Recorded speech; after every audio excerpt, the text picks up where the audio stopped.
What is up, YouTube? What is up, family? We have another request.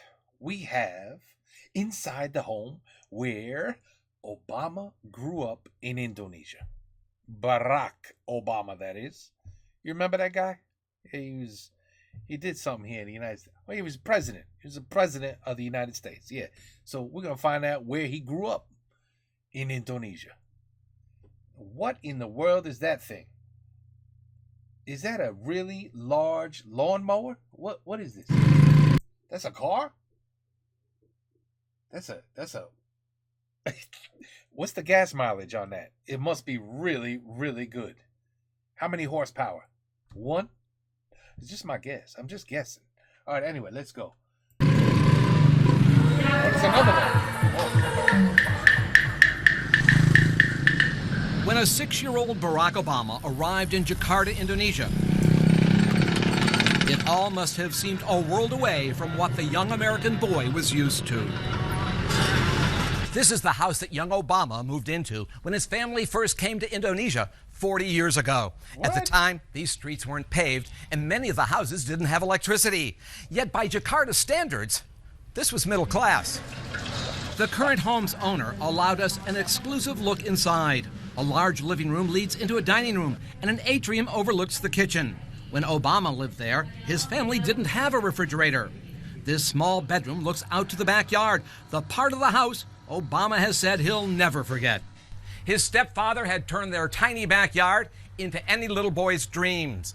A monkey, birds, a dog, chickens, even 2 baby crocodiles. You used to play soccer here? Yes. Was he any good? Yeah. Indra Matawa He was all right.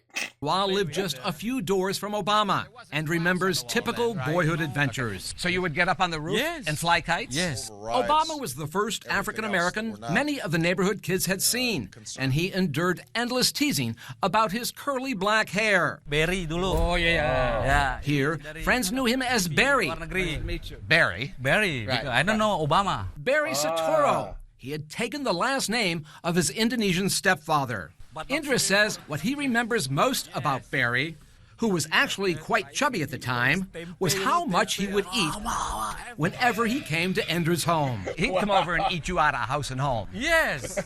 Every day. While the street the boys lived on was middle class, like most of Jakarta, the stark reality of poverty is just a short bike ride away. Obama has said the things he saw in Jakarta will remain with him the rest of his life. And every single person will smile and wave to you when you walk past them. Yep. After Barack's stepfather landed a higher-paying job with an American oil company based in Jakarta, he was able to afford to move the family to this house in what's considered a nicer neighborhood. They were able to afford not only a refrigerator, but some part-time servants.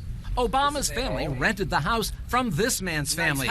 He gave Inside Edition exclusive access. This was a little sitting room. This is a small study where friends say Barack did his homework every day. This is kind of the master bedroom. The house gave the family more room. After they moved in, Obama's half-sister Maya was born. Barack's bedroom was in here. And this was Barack's bedroom, a room he is likely to remember very well. According to Obama, Got a sunroof. every weekday morning, his mother would bring breakfast to his bedroom and then tutor him in English for 3 hours before she went to work and before he went to school.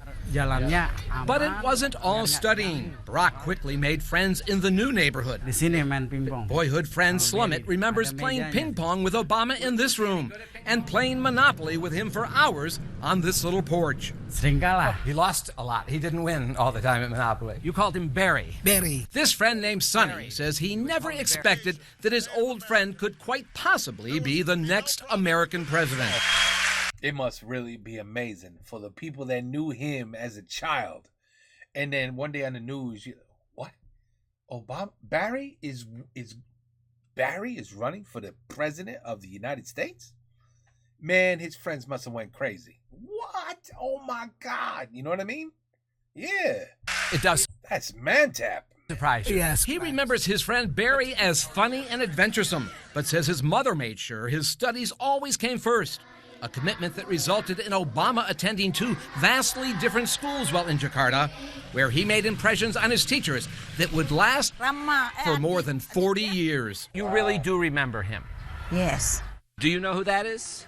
Yes. Who? It's Barack Obama. What's he famous for? He's gonna be a president of America. This is the Assisi Catholic Grammar School in Jakarta, Indonesia.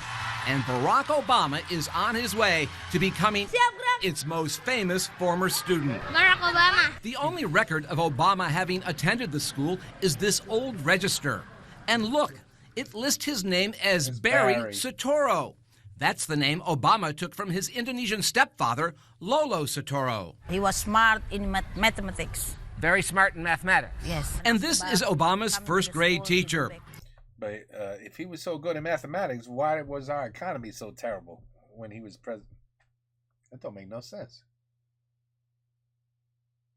I'll have to figure that out one day. Maybe he's not as good as math as she thinks. Maybe she don't know. As it is today, in 1968, the school was very crowded. 40 kids to a class. But she had no problem remembering Obama. She's bigger and taller, with a black skin, a curly hair. Obama may have stood out, but he was popular, an excellent student, and even showed signs back then that he's a true politician. When he was entering the classroom, he would shake the hands of his friends and say, "How are you?" And he would greet everyone in the classroom. His third grade teacher says Obama wrote a composition saying one day he wanted to be president, but didn't say of what country. That class register lists his nationality as Indonesian and his religion as Islamic. But his teachers say that was probably because his stepfather was. And that was a problem when he was trying to become president. I remember they were like, who is he against? I think he was against one of the Bushes, if I recall. Anyway, yeah, they were saying like, he's not even an American, he's Islamic, he's a Muslim. Yeah, that was a problem, but not too big of a problem because he still became president. When Obama's stepfather changed jobs and moved the family to another neighborhood in Jakarta, Obama's mother enrolled him in the Basuki Public School, which has a reputation for being one of the best in the city. This was your third grade classroom? Yanto and Ai recall their classmate Barry vividly. He was the chubby boy who towered over the other kids in the class. Barry sat here, Barack sat there, and then you sat there. The school's makeup reflects the population of Indonesia, more than 90% Muslim. Not long ago, the school became an issue in the presidential race. I told you. The internet was buzzing with false reports that the school was a fundamentalist madrasa, a strict training ground for radical Islamics. When you heard that people in the U.S. were saying the school was a madrasa, what did you think? Misinformation.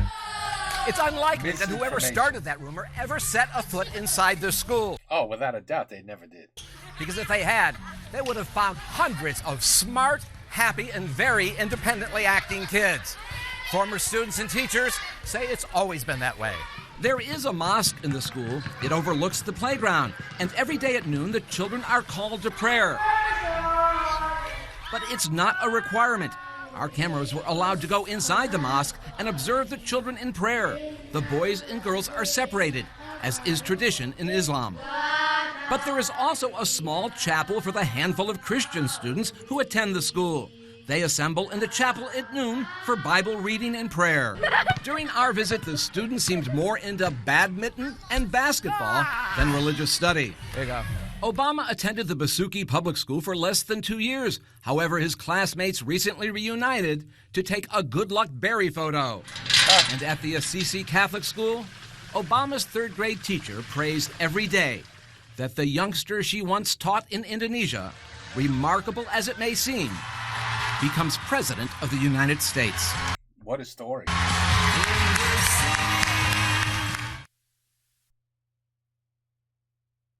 What a story. I mean, I didn't know anything about this. I didn't know anything about it. You know, I'm going to be totally honest with you. I had no idea that he grew up in Indonesia. I had no idea. I thought it was another country. I didn't even know. And we looked in his house. It's amazing, right? It's amazing how things can change. How if you believe, you can be whatever you want. All you need is $1 and a dream. You know, that's what they say over here. Now you need $100 and a dream. It's no more dollar. It's 100 and a dream. Anyway, just so you know. Anyway, inside the home where Obama grew up. I hope you learned a few things too. Well, if you're from Indonesia, you probably didn't. You're probably like, yeah, who doesn't know this? Everybody knows this. Well, who knows? Maybe there's one or two of you that don't know. Anyway, the video is Mantab. Good information. And Jakarta, man. Jakarta. That's the place to be, right? That's the place to be. Yep. Everybody's smiling. Everybody's happy. It's just good people. Not a lot of money, but good people. Good people. See? You ever notice that mostly all the good people are the ones without money? And the assholes are usually the ones with a lot of money. That's just the way the world goes. It's in every country. Is it like that over there too? Maybe. I don't know. Anyway, take care. Peace out. Have a good night. Video is Mantab. And even Mantool.